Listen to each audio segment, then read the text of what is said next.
स्वागत है आप सभी लोगों का मेरे चैनल साइंस और टेक्नोलॉजी में। मैं अनुपम विपुल आप सभी लोगों का स्वागत करता हूं आज के शो रॉकेट मंडे में। आज हम लोग बात करेंगे स्पेस एक्स वर्सेस बोइंग के बारे में। तो आइए समझते हैं। तो सबसे पहले बोइंग को देखते हैं क्योंकि ये ज़्यादा पुराना है। ये समझिए एक अमेरिकन मल्टीनेशनल कॉरपोरेशन है, यानी ये अमेरिका से स्टार्ट ज़रूर हुआ लेकिन अब ऑलमोस्ट पूरी दुनिया को कवर कर चुका है। और ये समझिए काफ़ी पुराना कंपनी है, मतलब पहले इसका नाम कुछ दूसरा था लेकिन काफ़ी पुराना है। एग्जाम्पल देने के लिए समझिए 1916 में बनाया गया था, यानी कि 104 साल हो चुके हैं। ये कंपनी कुछ कंपनियों में से गिना जाता है जो 100 साल पूरा कर चुके हैं। ये कर चुका मतलब एक्सपीरियंस के मामले पे बहुत लंबा लिस्ट है इनके पास।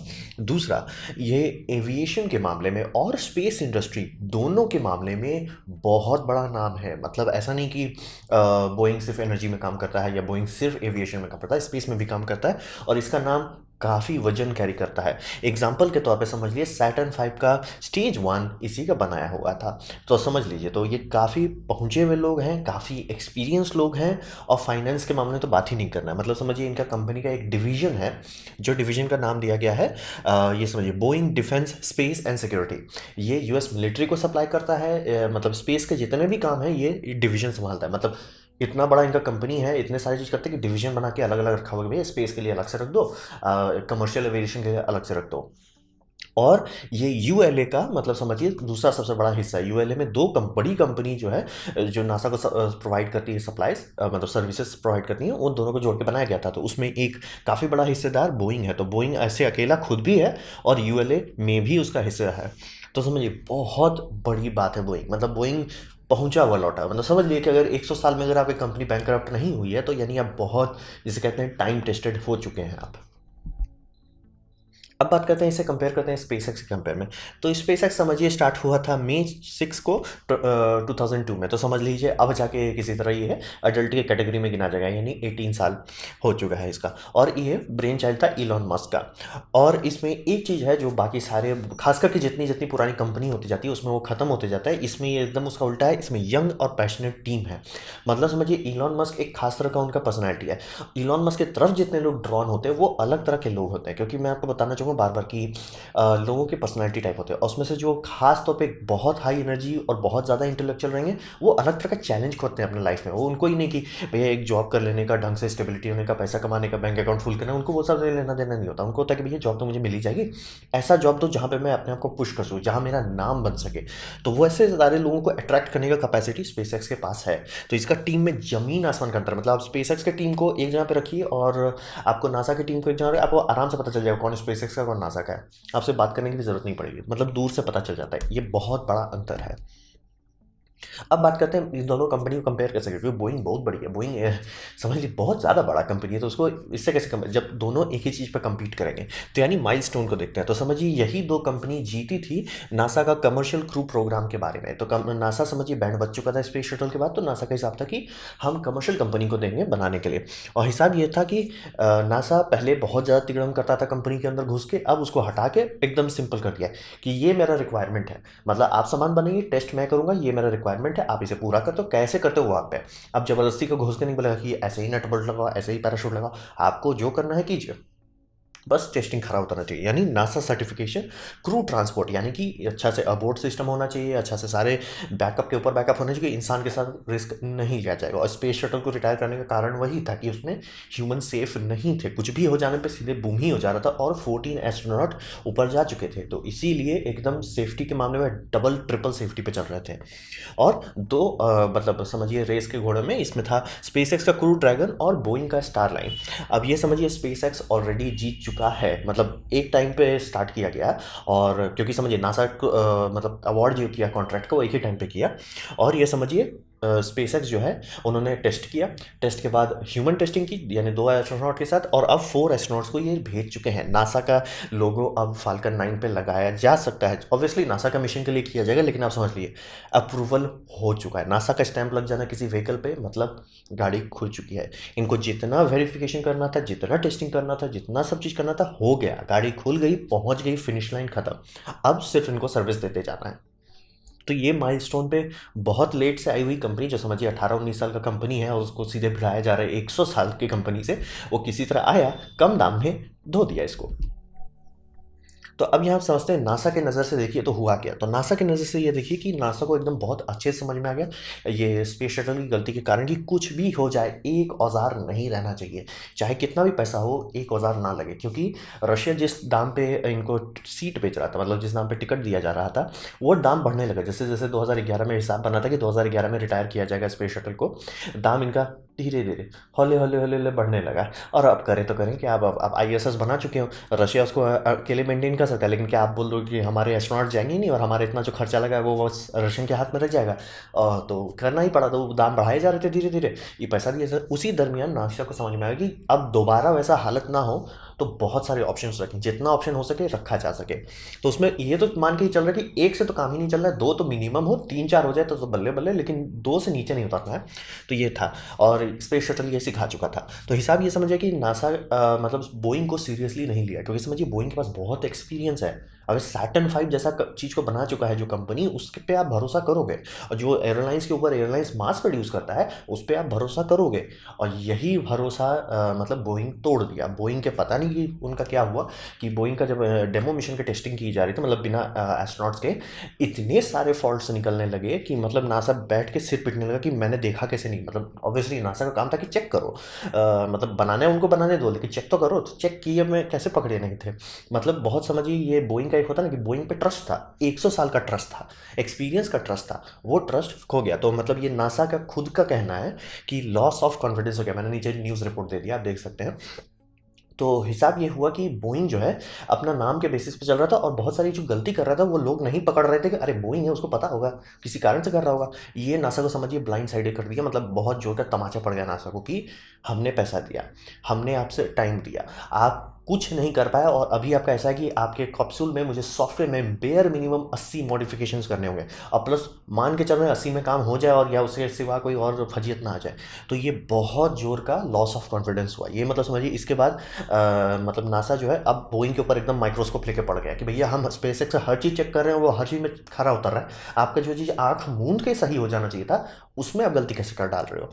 तो यही समझिए कि आप टाइम ले लिए, टाइम वापस नहीं लाया जा सकता। आप पैसा खा चुके हैं, जो कि आप स्पेस एक्स से डबल खा रहे हैं, वो भी आपने, और उसके बाद आप अभी भी नॉन डिलीवरेबल स्टेट में है। यानी कि अभी भी मतलब ये समझिए बोइंग के स्टार लाइनर ऐसे जगह पे नहीं कि स्टार लाइनर पे चले जाओ, वो अभी भी नॉन डिलीवरेबल के कैटेगरी में आता है, अभी भी उसको काफ़ी सारे टेस्टेस करने हैं।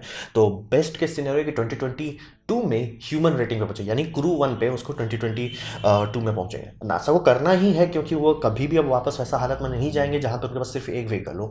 लेकिन मतलब समझ लीजिए दूसरा जो घोड़ा है इनको बहुत महंगा पड़ रहा है, ज़रूरत से ज़्यादा महंगा पड़ रहा है। तो नासा को एक समझिए जोर का झटका बहुत जोर से लगा।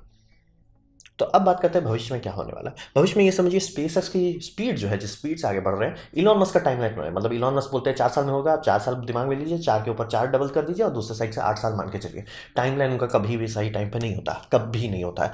तो टाइमलाइन के मामले में जो भी वो बोल रहे हैं उससे डिले ही चलेंगे, लेकिन उस डिलेड टाइमलाइन को बाकी किसी भी कंपनी के कंपेयर में करेंगे तो वो लाइट स्पीड पे दिखेगा। मतलब कि बाकी सारी कंपनी हम 10 साल में आपको बनाएंगे, इलॉन मस्क हम 4 साल में तो नहीं बना पाएंगे, लेकिन 8 साल में बना ही देगा, और 8 साल में उससे ज़्यादा सस्ता, ज़्यादा बेटर, ज़्यादा सेफ बना चुका होगा। तो ये समझ लेना बहुत बड़ी बात है कि स्पेसएक्स का स्पीड ऑफ डेवलपमेंट बहुत राजधानी स्पीड पर चल रहा है। मतलब एक ही बार नासा इस स्पीड पर चल रहा था जब बनाया गया था नासा, जब सैटर्न प्रोजेक्ट को बनाना था इनको, और 8 साल के अंदर सारा चीज़ कर डाले।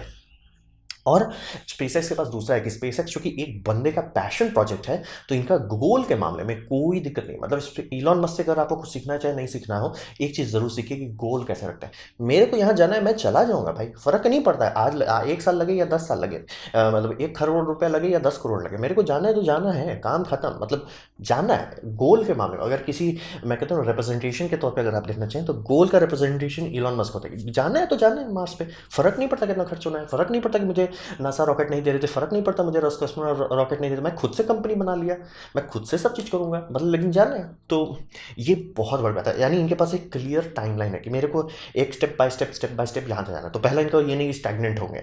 दूसरा, पैसा के मामले में जो इनको सबसे बड़ा खतरा था कि अभी अगर आप स्पेसएक्स का देखेंगे अर्निंग्स वाले डिपार्टमेंट में, तो ये मतलब नासा एक बहुत बड़ा सेक्शन है।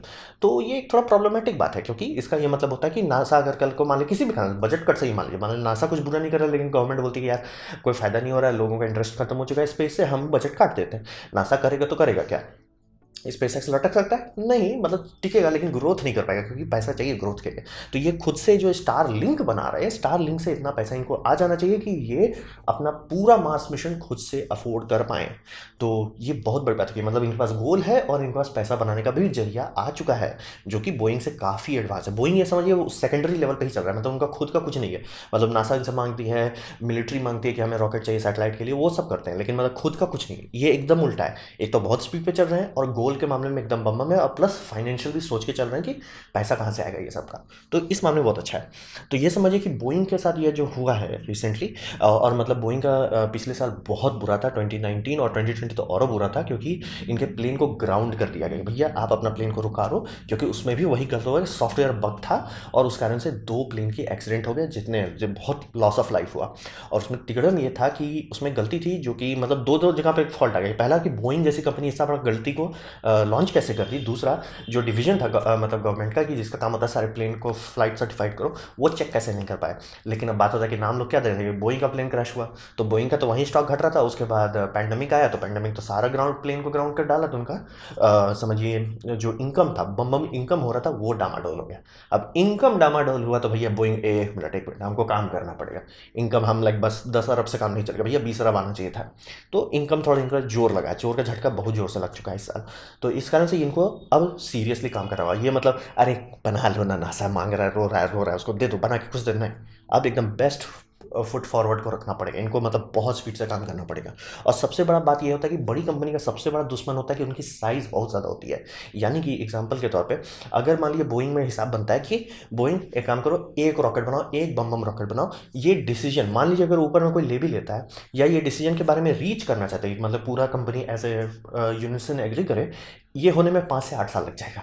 तब तक स्पेसएक्स तीसरा चौथा रॉकेट पे पहुंच चुका होगा। और यही इसरो के साथ भी यही होता है कि मतलब कोई भी डिसीजन, अभी 5 से 6 इंडिपेंडेंट रॉकेट पर काम किया जा रहा है, जबकि एक भी ऐसा रॉकेट नहीं जो फाल्कन 9 के कंपेयर में है। और जब तक इसरो पहुंचेगा कि वो 5 से 6 में नैरो डाउन करेगा, अच्छा ये बनाना है, तब तक स्टारशिप कंप्लीट हो चुका होगा। तो वही समझिए, बड़े कंपनी को संभालना यही सबसे बड़ा मुसीबत है, वो बहुत स्लगिश हो जाता है, इसीलिए सोनी मोबाइल फ़ोन गायब हो गया। तो यही समझिए, बहुत इनको अब एकदम फुर्तीला बनना पड़ेगा। ये 108 साल का बुढ़ा जैसा काम नहीं चलेगा, इनको फुर्तीला बनना पड़ेगा। और ये कर सकते हैं, ये बात समझिए, इनके पास पैसे की कोई कमी नहीं है, इनके पास कैपेबिलिटी की कमी नहीं है। मतलब अगर ये उतर जाए ना कि नहीं मेरे को बनाना है, धोना है स्पेसएक्स को, रिन सुप्रीम से स्पेसएक्स को धो के हटा देंगे, मतलब चलो हटो, बहुत ज़्यादा तुम मतलब इंटरनेट पर चढ़ गए, हटो, हटा सकते हैं। मतलब इनका कॉन्ट्रैक्ट से ऊपर कॉन्ट्रैक्ट्स है, टेक्नोलॉजी के ऊपर टेक्नोलॉजी है, प्लस मिलिट्री का स्टेल्थ टेक्नोलॉजी भी रखा हुआ है, बहुत सारा, मतलब इनके पास टेंशन ही नहीं है। लेकिन इनको वो करना होगा, नहीं मेरे को करना है, मतलब कह रहे हैं जूझना पड़ेगा, वो नहीं कह रहा। ये सब स्टॉक मार्केट वाले हैं, अरे स्टॉक ऊपर जा रहे हैं ना, बस बस बस बस बस, वैसे नहीं, नहीं इनको पैशन अगर आ गया इनमें इनमें मतलब कह रहे हैं जुनून आ गया, तो ये धो डालेंगे इस पर, क्योंकि बहुत बड़ा बात होता है कि आपके पास 108 साल का कैटलॉग है कि हाँ भैया कैसे कैसे कैसे कैसे कर बनाए हैं। तो वो समझिए, और प्लस कोई भी मोनोपोली नहीं चाहेगा, क्योंकि स्पेस शटल सिखा दिया, मोनोपोली किसी के लिए अच्छा नहीं होता। स्पेसएक्स मान लीजिए आज अच्छा है, कल को जब इलॉन मस्क पास आउट कर जाएंगे उसके बाद, और उसके बाद मान लीजिए कि ऐसा हो जाता है कि स्पेसएक्स ही सब चीज़ अच्छा से करता रहा जब तक इलॉन के अंडर था। इलॉन जब रिटायर किए या मतलब डेथ हुआ, और उसके बाद उसके कंपनी के मतलब जो नए लोग आएंगे वो बोलेंगे एक काम करते हैं ना, सारे लोग तो ठल्ले बैठे पड़े हैं, हम अपना दाम बढ़ा, जैसे रशिया करने लगा कि अरे अब यूएसए जाएगा तो जाएगा, तो हम दाम बढ़ाने लगते हैं प्यार से धीरे धीरे। तो कोई भी किसी भी हालत में मोनोपोली नहीं चाहेंगे, चाहे कितनी भी अच्छी स्पेसएक्स हो, आप मोनोपोली नहीं चाहेंगे। तो इसीलिए बोइंग को थोड़ा जोर लगाना पड़ेगा, मतलब अब इनको ये 108 साल का बूढ़ा नहीं, मतलब 100 साल का एक्सपीरियंस आदमी की तरह लड़ना पड़ेगा। कर सकते हैं, इनके पास टेक्नोलॉजी, रिसोर्सेज, कैपेबिलिटी, फाइनेंस के मामले में धो सकते हैं, मतलब चलो हटो, धो सकते हैं, लेकिन इनको जूझना पड़ेगा। तो ये था मेरा प्रेजेंटेशन स्पेसएक्स वर्सेस बोइंग के बारे में। उम्मीद करता हूँ आपको अच्छा लगा हो, कुछ सीखने मिला हो, कुछ समझ में आया हो। अगर ऐसा है लाइक कर दे, दोस्तों से शेयर कर दे, उससे मेरा काफ़ी भला होगा। नहीं अच्छा लगा, नहीं पसंद आया, कोई बात नहीं, आप डिसलाइक कर सकते हैं। मैं कहूँगा डिसलाइक 2 बार दबाएं, उससे मुझे पता चलेगा कितना ना पसंद हुआ है। मैं आपसे कहूँगा कि कमेंट लेके मैं हर कमेंट की जवाब देने की कोशिश करता हूँ। आपसे कहूँगा सब्सक्राइब कीजिए, बेल दबाइए अगर आप नहीं है तो। आपने वीडियो देखा, जानकर मुझे बहुत खुशी हुई। धन्यवाद।